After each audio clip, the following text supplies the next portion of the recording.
ሄሎ የዚህ ቻናል ቤተሰቦች ዛሬ በሶስተኛ ሌሰን ተገናኝተናል። በዛሬ ትምህርታችን ውስጥ የምንመለከተው ስለ common noun, collective noun እና countable and uncountable nouns የሚሉትን ርዕሶች ይሆናል። ስለዚህ በቀጥታ ወደ ዕለቱ ትምህርት ከመግባታችን በፊት ሁላችሁም ይህን ቪዲዮ ላይክ፣ ሼር እና አዲስ ከሆናችሁ ደግሞ ሰብስክራይብ እንድታደርጉት በአክብሮት እጠይቃለሁ። አሁን በቀጥታ ወደ ዕለቱ ትምህርት እንገባለን። common nouns የምንለው ከናውን ካቴጎሪዎች ውስጥ አንዱ ሲሆን ሁለተኛው ሲሆን ባለፈው የፕሮፐር ናውን የሚባለውን የናውን ክፍል በዝርዝር አይተናል። ፕሮፐር ናውን የምንላቸው በዩኒክ የሆኑ ለሰዎች መጠሪያ፣ ለጂኦግራፊካል ሎኬሽንስ፣ ለዩኒክ ቢልዲንግስ፣ ሆሊ ቦክስ፣ መንስ በት ለሲዝን እንደማንጠቀመው ለምሳሌ ዊንተር ስንል ካፒታላይዝ ማድረግ አይጠበቅብንም፣ ግን የዓመቱን ወራቶች በምናስቀምጥበት ጊዜ እያንዳንዱን በካፒታል ሌተር እንደምንጀምር፣ የሳምንቱን ቀናቶችን እንደዛ በካፒታል ሌተር እንደምንጀምር እንደዚሁ በዛ ርዕስ ውስጥ አንስተናል። ዛሬ ደግሞ የምንመለከተው ስለ ኮመን ናውን የምንለው የናውን ክፍል ይሆናል። ኮመን ናውን ስንል ስፔሲፊክ የሆነ ስያሜ ሳይሆን ለጋራ መጠሪያነት የምንጠቀምበት ስያሜ ነው። ይህ ማለት ምንድን ነው? ለምሳሌ ተመሳሳይ ካራክተር ወይም ፈንክሽን ያላቸው ሰዎች ሊሆኑ ይችላሉ፣ ወይም ደግሞ እንስሳት ሊሆኑ ይችላሉ፣ ወይም ደግሞ ኦብጀክትስ የምንላቸው ቁስ የሆኑ ነገሮች፣ ህይወት የሌላቸው ነገሮች ሊሆኑ ይችላሉ።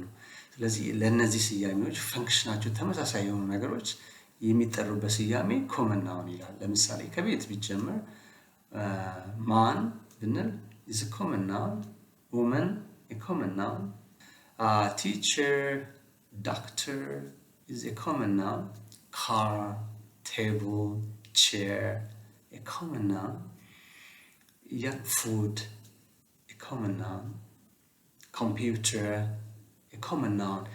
ይሄ ምንድን ነው የሚያሳየው? ስፔሲፊክ እንዳልሆነ እና አጠቃላይ ለብዙ ተመሳሳይ ለሆኑ አይተም ኦር ደግሞ ሰዎች ወይም ደግሞ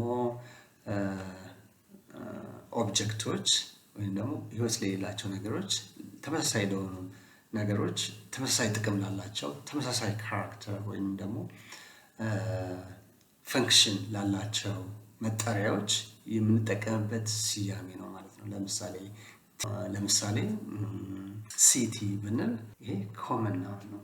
ዩኒቨርሲቲ ብንል ኮመን ነው።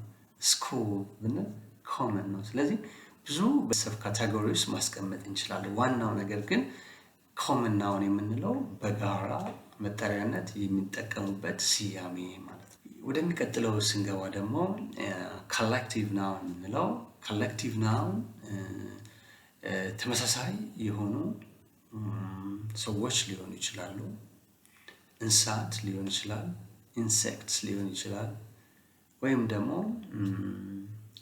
እነዚህን በጋራ እንደ አንድ ዩኒት አድርገን መጥራት ስንፈልግ የምንጠቀምበት ስያሜ ነው ማለት ነው። ስለዚህ ለምሳሌ ፋሚሊ ስንል ኮሌክቲቭ ናውን ነው።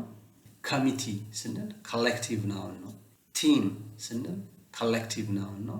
አርሚ ኮሌክቲቭ ናውን ነው። በተመሳሳይ ደግሞ እንስሳትን በጋራ ሆነው እያንዳንዱን ሳይሆን ሁሉንም እንደ አንድ ዩኒት ለመጥራት ስንፈልግ የምንጠቀምባቸው የተለያየ አይነት የጋራ ስያሜ አላቸው። ለምሳሌ ኢንሴክት ለምሳሌ ንብን ብንወስድ ንብን በጋራ የምንጠራበት መንገድ ስዎርም እንላለን። አንበጣን ብንወስድ አንበጣን በጋራ የምንጠራበት መንገድ ስዎርም ነው የምንለው። ስለዚህ በጋራ መጠሪያቸውን እያንዳንዱ እንስሳትም እንበለው ወይም ደግሞ ሰው ያ መጠሪያው ኮሌክቲቭ ናውን ይባላል ማለት ነው። ለምሳሌ ፍሎክ እንላለን። ፍሎክ a flock of bird እንላለን። a flock of sheep እንላለን። a flock of elephant እንላለን። ስለዚህ በግሩፕ ሆኖ ያን የግሩፑን እንደ አንድ አድርገን ስንሰይም ኮሌክቲቭ ናውን እንላለን። ለቲንግ ደግሞ ስንጠቀም ለምሳሌ a bunch of keys እንላለን። a bundle of sticks እንላለን። a stack of books, a stack of paper እንላለን። ስለዚህ እነዚህ እንደ ኮሌክቲቭሊ የምንጠራበት ስያሜ ማለት ነው። ሌላው ኮሌክሽን የምንለው ነው። ኮሌክሽን የምንለው በግሩፕ አንድ ላይ ለምሳሌ ኮሌክሽን ኦፍ stamps, a collection of books, a collection of newspaper ብለን በስያሜ የምናስቀምጥበት መንገድ ነው ማለት ነው። ስለዚህ አሁን ኮሌክቲቭ ናውን ከሌሎቹ ናውን ለየት የሚያደርገው ኮሌክቲቭ ናውን አጠቃላይ እንደ ግሩፕ እዛ ውስጥ ያሉት የሜምበሮች ወይ ኢንዲቪዥዋልስ ሳይሆኑ አጠቃላይ እንደ አንድ ዩኒት ኮንሲደር ስለሚደረጉ ሲንጉላር ቨርብን ይወስዳሉ። እንደ አሜሪካና እንደ ብሪቲሽ እንግሊሽ በብሪቲሽ እንግሊሽ ኮሌክቲቭ ናውን ፕሉራል ፎርም ሲወስድ ፕሉራል ቨርብ ሲወስድ፣ በአሜሪካን እንግሊሽ ደግሞ ኮሌክቲቭ ናውን ምን ይወስዳል? ሲንጉላር ቨርብን ይወስዳል ማለት ነው። ስለዚህ ዲፔንድ ኦን ዘ ኮንቴክስት ማለት ነው። የምናወራው ነገር አጠቃላይ እንደ ግሩፕ ሆኖ እንደ አንድ ዩኒት ከሆነ ፕሉራል ቨርብ ነው የምንወስደው።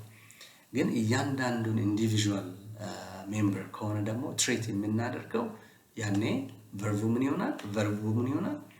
ሲንጉላር ቨርብ ይሆናል ማለት ነው። በዚህ መሰረት ሰብጀክት ቨርብ አግሪመንቱን ኮንሲደር ማድረግ ወይም ደግሞ አናላይዝ ማድረግ ይጠበቅብናል ማለት ነው።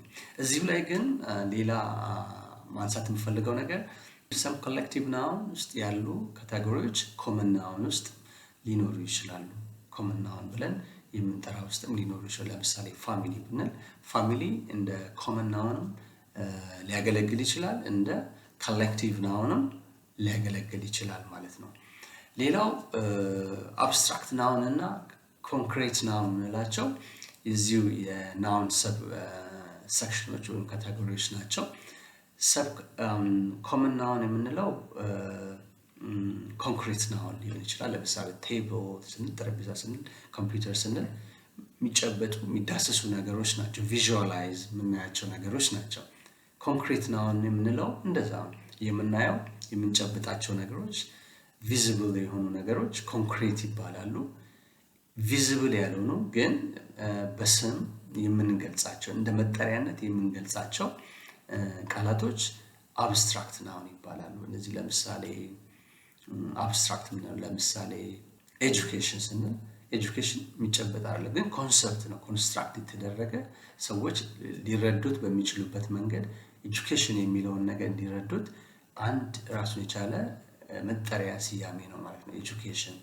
ሁለተኛው ፍሪደም ብንል ራሱን የቻለ መጠሪያ ነው።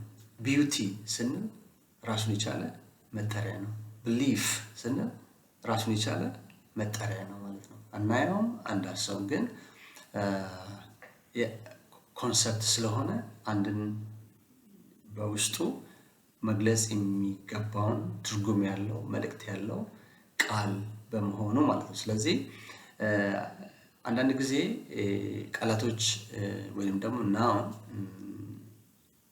በእነዚህ አሁን ባስቀመጥኳቸው በፕሮፐር፣ በኮመን፣ በኮሌክቲቭ ኦር በአብስትራክት ናውን ብቻ አይገለጽም። በተጨማሪም ናውን ምንን ያሳየናል? ድርጊትን ያሳየናል። አንዳንድ ጊዜ ናውንን ቃል ለመመስረት የስም ቃል ለመመስረት ከሌላ ቃል ጋር አንድ ላይ ቃሉ ላይ ቅጥያ በመጨመር ሌላ የስም ቃል ማምጣት እንችላለን ማለት ነው፣ መፍጠር እንችላለን። ለምሳሌ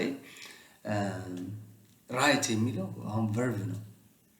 እዚህ ቃል ላይ ሌላ ቅጥያ ብንጨምርበት ራይቲንግ ይሆናል። በዚህ ጊዜ ሌላ አዲስ ቃል መሰረትን ማለት ነው። ይህም ናውን ይባላል። ናውን አክሽንንም ያሳየናል ማለት ነው። አክሽንንም ያሳየናል። ራይቲንግ፣ ሬዲንግ፣ ስዊሚንግ እነዚህን የመሳሰሉ ቃላቶች መነሻቸው ከሌላ ቃል የሆነ ቅጥያ ከተጨመረባቸው በኋላ ግን ወደ ናውን ፎርም የሚቀየሩ በዚሁ ካታጎሪ ውስጥ በናውን ካታጎሪ ውስጥ እንደሚካተቱ ማወቅ አለብን ማለት ነው። በመጨረሻ ላይ ስለ ካውንቴብል ናውን እና ስለ አንካውንተብል ናውን መግለጽ እፈልጋለሁ።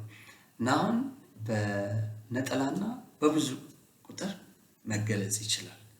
ግን ሁሉንም ናውን በነጠላና በብዙ ቁጥር መግለጽ አንችልም።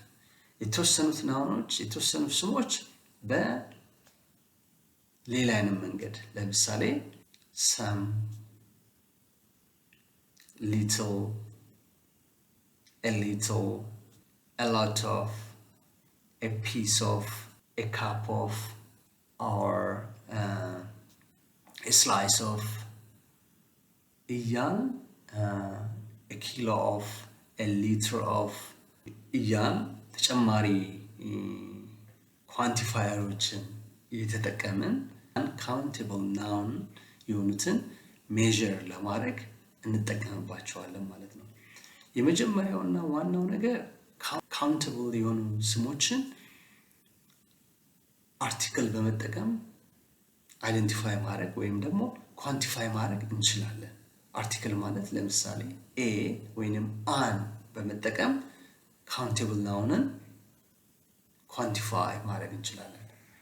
ካውንተብል ናውን ከአንካውንተብል ናውን የሚለየው አንደኛ ካውንተብል ናውን አርቲክልን መጠቀም ስንችል፣ አንካውንተብል ናውን ደግሞ አርቲክልን ኤ ወይም አ መጠቀም እንችላለን። ኤ ቡክ ማለት እንችላለን። ኤ ማን ማለት እንችላለን። ኤ ቦይ ማለት እንችላለን። ግን ኤ ዋተር፣ ሰም ዋተር ነው የምንለው። ማች ዋተር ነው የምንለው። ቱ ዋተር ኦር ቱ ኮፊ ማለት አንችልም። ሊትል ኮፊ ማለት እንችላለን። ኤ ሊትል ኮፊ ማለት እንችላለን። ኦር ኤ ካፕ ኦፍ ኮፊ ማለት እንችላለን። ካፕስ ኦፍ ኮፊ ማለት እንችላለን። ኤ ስፑንፉል ኦፍ ሹገር ማለት እንችላለን። ዋን ቱ አፕልስ ማለት እንችላለን። ዋን አፕል ቱ አፕልስ ማለት እንችላለን። ሰም ብሬድ ማለት እንችላለን። ዋን ብሬድ አንልም። የምንለው ሰም ብሬድ፣ a slice of bread, loaf of bread, loaves of bread እንላለን። ቁጥሩ ከአንድ በላይ ከሆነ loaf of bread የሚለው loaves of breads እንላለን። ካፕ የነበረው ካፕስ ኦፍ እንላለን ከአንድ ቁጥር በላይ ሲሆን። ስለዚህ ይሄ ምን ለማሳየት ነው?